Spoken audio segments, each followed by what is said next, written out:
بسم اللہ الرحمن الرحیم۔ آج میں آپ سے بات کروں گا اسمال پاکس، چکن پاکس اور کاؤ پاکس کے متعلق۔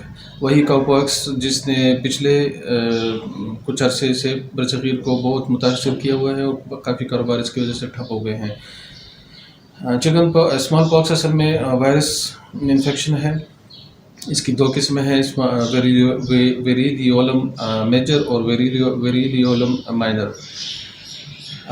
یہ ایک ایکیوٹ انفیکشن ہے جس کا پہلا سمٹم شدید بخار ہے۔ انکیوبیشن پیریڈ اس کا 12 دن ہے، 11 سے 12 دن ہے۔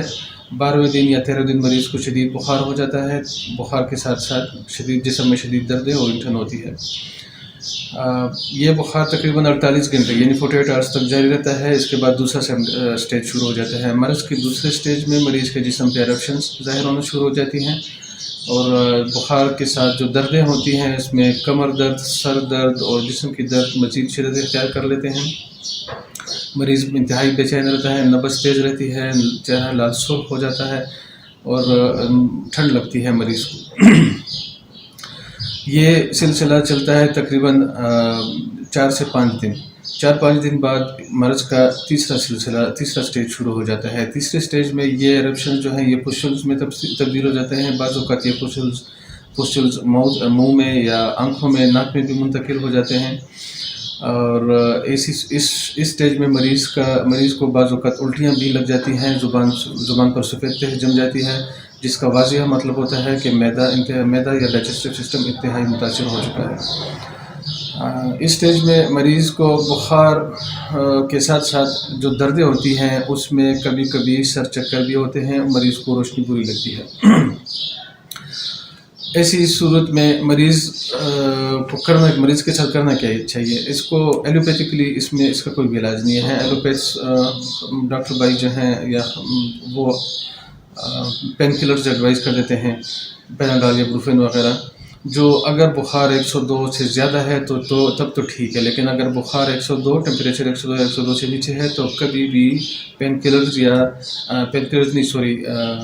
ٹمپریچر کو نارمل کرنے کے لیے کوئی بھی ایسی میڈیسن نہیں دینی چاہیے، مثلاً پیناڈول یا بروفین وغیرہ یا ڈسپرین وغیرہ۔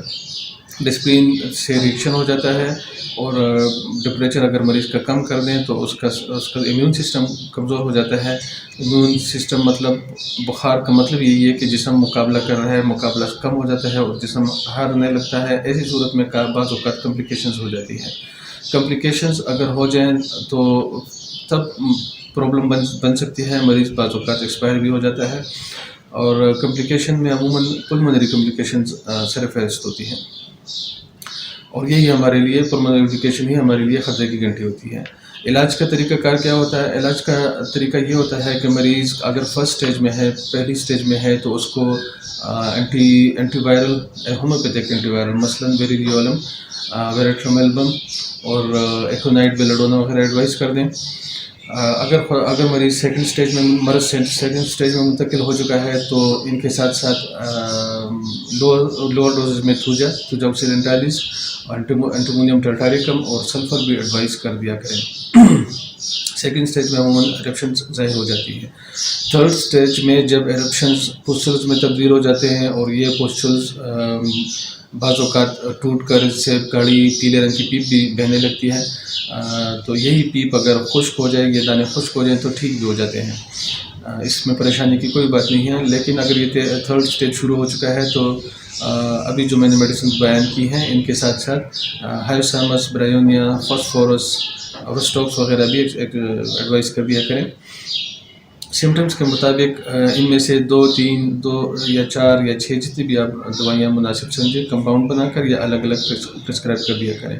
بیڈ ریسٹ لازمی بتائیں مریض کو، سورج کی روشنی سے بالکل دور رکھیں، کمرے میں ہو سکے تو نیلی روشنی کا بندوبست کریں، اور مریض کے بیڈ شیٹ، تولیہ اور ہر وہ چیز جو مریض ٹچ کرتا ہو یا استعمال کرتا ہو، کوشش کریں کہ دوسرے صحت مند افراد اس سے فاصلہ رکھیں۔ کوئی بھی علم شیئر کرنے سے بڑھتا ہے، شیئر کریں، سبسکرائب کریں تاکہ آپ کو جدید اور نئی ویڈیوز ملتی رہیں، اور ایسی اینٹی وائرل ڈیزیزز یا ان کی ٹریٹمنٹ کے لیے DaxiCosmetics.com جو ویب سائٹ آپ نیچے دیکھ رہے ہیں اس پہ لازمی وزٹ کریں، آپ کو بہت زیادہ معلومات ملیں گی وہاں سے۔